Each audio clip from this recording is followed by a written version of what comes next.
Hey guys, it's Justin at the Survivor Review, and welcome to the fifth and final part of my look at the Hannibal Lecter movies. Today we have 2007's Hannibal Rising. This is a prequel to the series, which makes it kind of confusing because the last Hannibal movie was Red Dragon, which was a prequel. So now we have a prequel to the prequel. But anyway, this is a bad movie. I'll just put it that way. This movie's bad. This is worse than Hannibal, well, definitely. Now, a little bit of a backstory. The movie is based off a novel by Thomas Harris, who wrote the other three Hannibal books. So all the movies have been based off of books. The only thing that has been based off a book is the Hannibal TV series. But anyway, and the book, which I've heard, I don't know if this is true or not, but I heard he only wrote the book because they were gonna do a prequel without him, and he wanted to be like involved because it's like his character. And the story definitely feels like that. I haven't read the book, but Thomas Harris also wrote the script for the movie, and it kind of shows. It doesn't really seem that well thought out. So, gist of the plot starts out back when Hannibal was a little kid during World War II, and in Lithuania, I think, and they're being invaded and all this stuff's happening, and in the process his parents get killed, so it's just him and his little sister, and they're hiding out, and then these soldiers stop by there, and they're like bad guys and stuff, and like they spend days there without any food, and they decide to eat his sister, because she was like sick and she was going to die anyway, and then that kind of screws him up. And years later, when he's like in his 20s, he goes and tries to get revenge on them. Yeah, that's right, it's a revenge movie. It's like such a cliched plot. So, before I get to my major problems, it's just the story in general. I'll talk about the acting. The actor who plays Hannibal, I don't know his name. Haven't seen him in anything else. Not surprised. He's not very good. He's very dull, let's put it that way.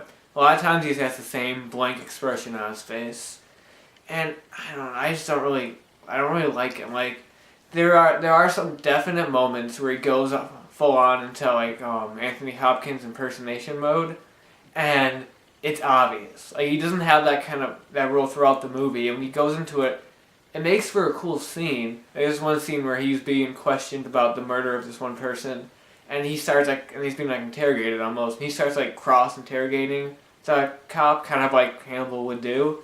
And that seems cool, but it's so obvious that right before they start filming, the actor's like, okay, gotta talk like Anthony Hopkins in this scene. And I don't know if that makes any sense, but it comes out as fake. And yeah, I don't really like him. He kind of sucked. The rest of the cast, I guess they do fine. They're nothing special. What makes this movie kind of weird is the fact that there's nobody really famous in it. Because every movie has had somebody has a cast full of famous people. This one doesn't have anybody well known or anything.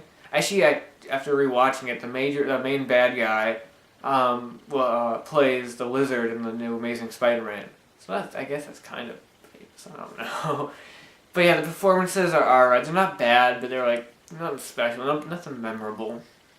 So the biggest problem with this whole entire movie is the story. It's just not well thought out. The movie, maybe it's just the version I have because I have the unrated cut, is 2 hours and 10 minutes. It's freaking long, and it feels kind of rushed. Because it doesn't delve, first off, we don't need a Hannibal backstory. It's not necessary. Just like Halloween, you don't need to know what makes Michael Myers kill people. You just need to know that he does. And second off, they make him this anti-hero. He's a tragic figure who was screwed up from childhood, and that's why he kills people. He's not really a bad guy. And it's just, no, Hannibal is Hannibal is just a likable psychopath. You know what I mean? He's not somebody you sympathize with. You know, he's crazy. I thought that was ridiculous. I just didn't like that. Also, unless I missed something, I might have because I wasn't paying a whole lot of attention when I rewatched it. The whole scene where he becomes a medical student comes out of nowhere. Unless I missed it, all of a sudden the scene is he's just sitting at a table, gets a letter, he's like, oh, I got accepted to the medical school. with no like info beforehand of him applying or anything, and like you could have done a good like psychological, like almost like evaluation type movie of Hannibal, like showing him when he was a young person in school, going through this, doing this stuff, and like, no, there's none of that. It's just like you get little glimpses of that while he's plotting his revenge against the bad guys.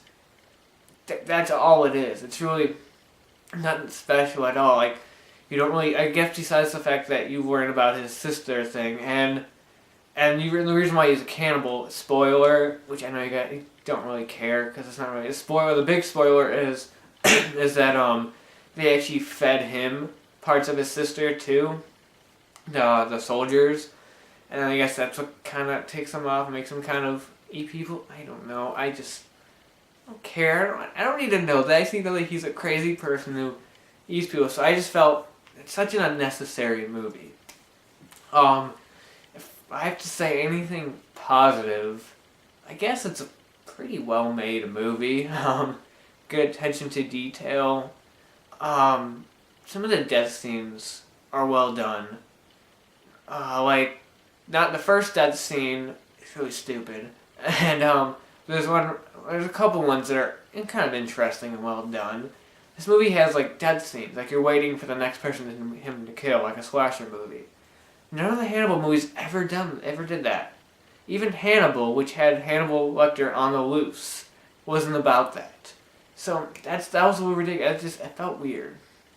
But I guess I can say, like I said, the movie is well made.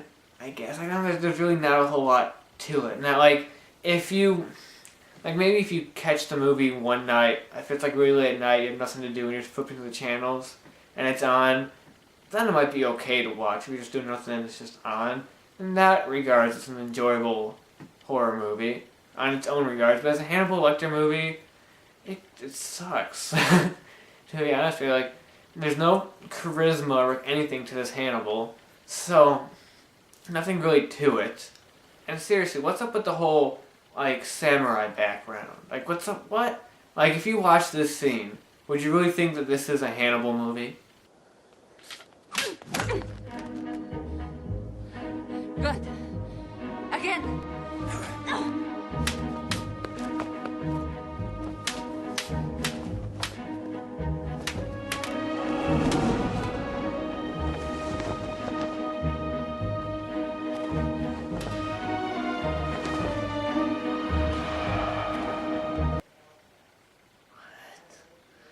And the scene where he picks up the mask, it's like a samurai mask, and he puts it on, and it looks just like the mask he wears, like the classic Hannibal Lecter like face mask, and it looks just like it, just happens to look just like it, and he just puts it on.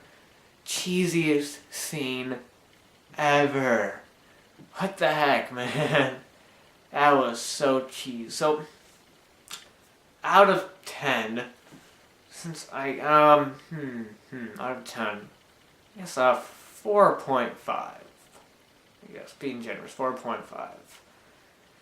Yeah, that's Hannibal Rising.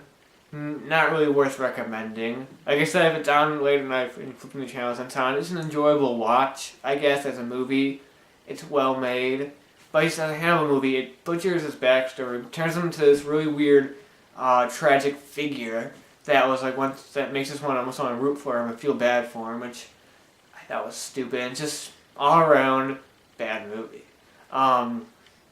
Sad, a bad way to end off these reviews, but remember what happens with these series. They always run their course. And usually the last one's a piece of crap, but, you know. So yeah, that's Hannibal Rising. And that's all the Hannibal movies. I hope you enjoyed this series of reviews. Hope you learned some new stuff. Hopefully it might have inspired you to watch the Hannibal movies. And yeah, that's about it. I'll talk to you guys later.